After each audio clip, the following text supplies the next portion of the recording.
In 80 Days, adventurer and award-winning filmmaker Paul G. Roberts retraces the global footsteps of Phileas Fogg, hero of Jules Verne's most famous work.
I'm here in what's the very centre of London, Trafalgar Square.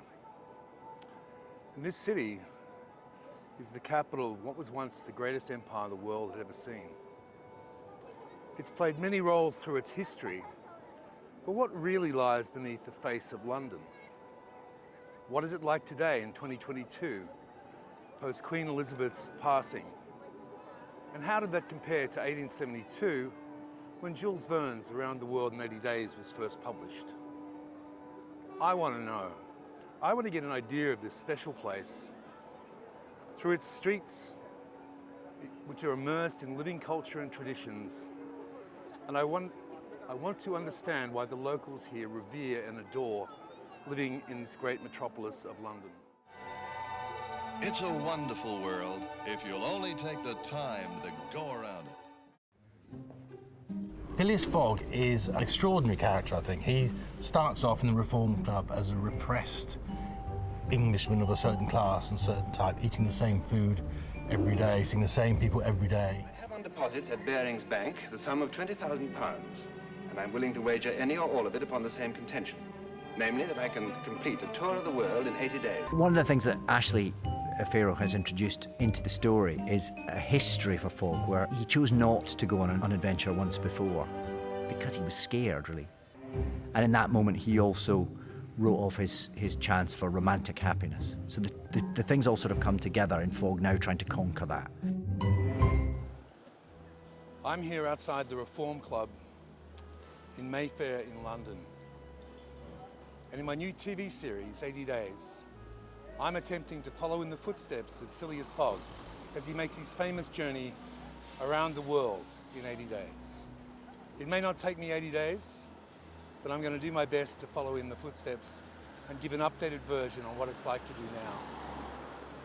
Gentlemen, I have on deposit at Baring's Bank the sum of £20,000, and I'm willing to wager any or all of it upon the same contention, namely that I can complete a tour of the world in 80 days.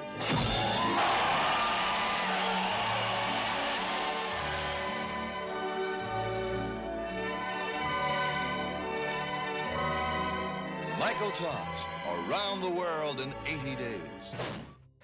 He begins his journey with a slight naivety, I think, and very quickly he gets to Paris and there's revolution afoot and he all finds it too much, and by sheer luck, really, he manages to get through the first bad moments and persist on his journey, and bit by bit, very slowly, over the course of our story, we see him find himself, I suppose, and find his inner strength and find who he has the potential to be.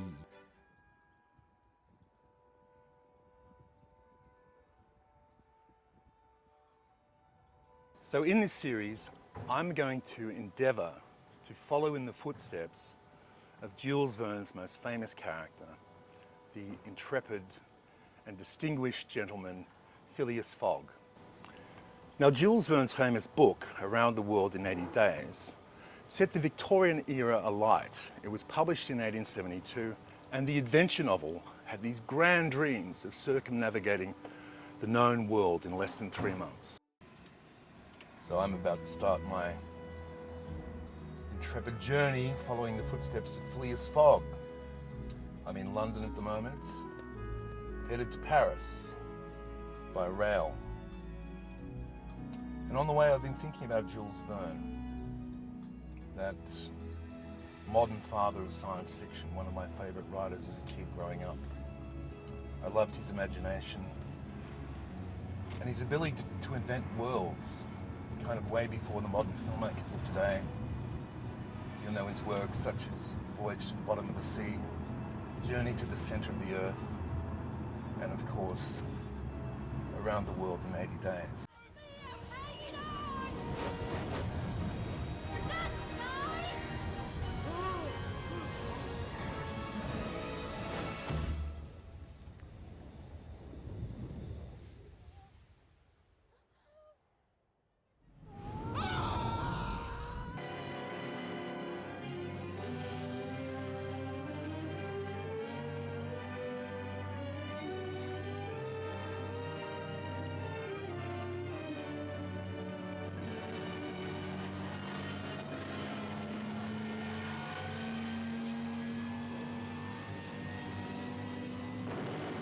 The motion picture screen explodes with unprecedented power as the two masters of imagination, Jules Verne and Walt Disney, join to bring you a shattering new experience in entertainment. Read by countless millions, translated into 18 languages, this classic adventure is a story of measureless scope, fraught with fantastic beauty and danger.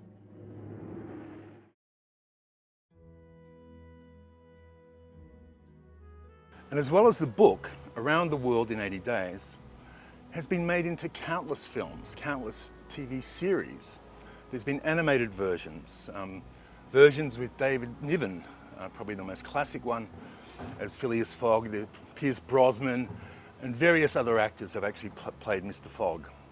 The 1956 film version won 5 Oscars, including Best Picture, and that's the one that starred David Niven. And Cantinflas as Passepartout. Shirley MacLaine was in it, Robert Newton, and there was an all-star cast of cameo actors. The film was directed by Michael Anderson and produced by Michael Todd. The music score was composed by Victor Young, and the Todd AO 70mm cinematography was by Lionel Linden. And the 7-minute long animated sequence that is shown at the end of the film was incredible. It was created by one of my favourite designers of all time, the legendary Saul Bass.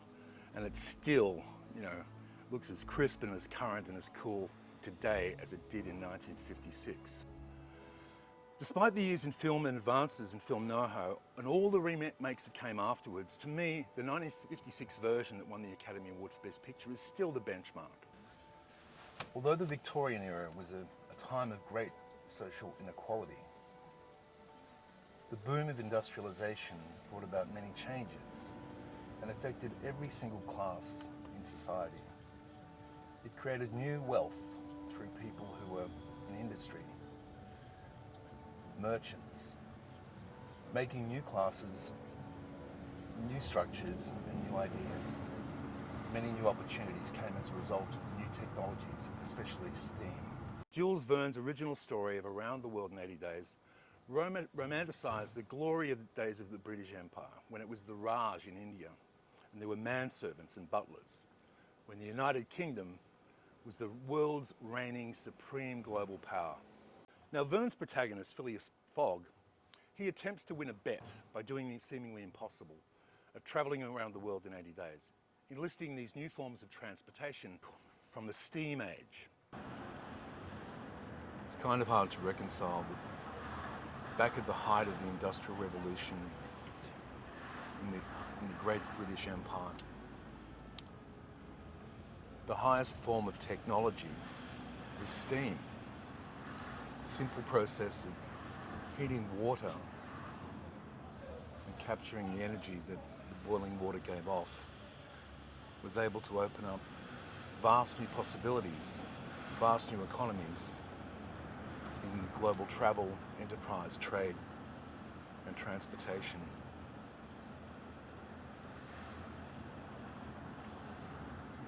Strange when you compare today with the technology we have, with everything being online, the internet, social media apps.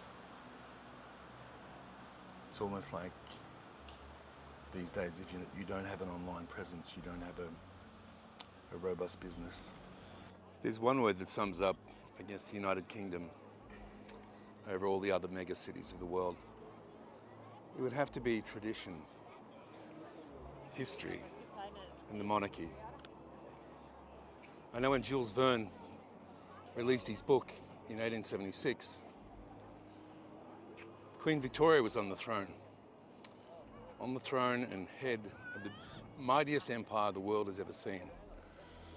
It made the Roman Empire pale in comparison, and every other empire since.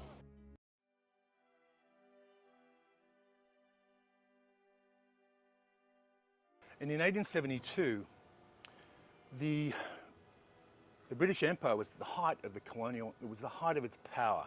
And the publication of Jules Verne's novel came at a time when technological innovations were opening up new possibilities for rapid travel and global tourism.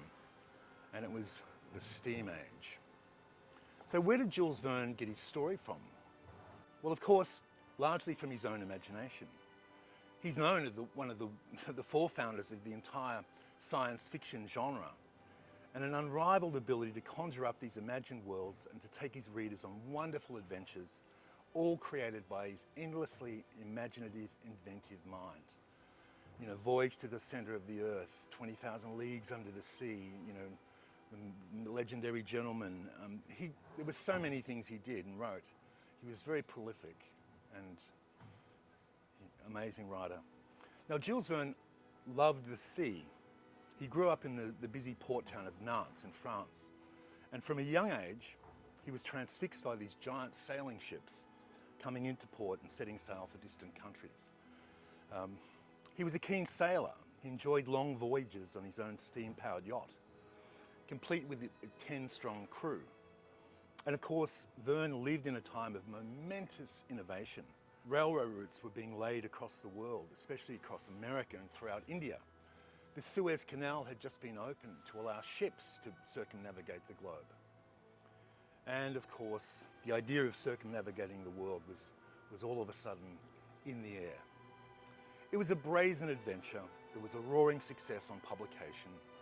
Jules Verne's classic novel inspired many copycats of Phileas Fogg's famed cross-continent journey, both real and fictional, which I guess I am adding my name to that list of scallywags.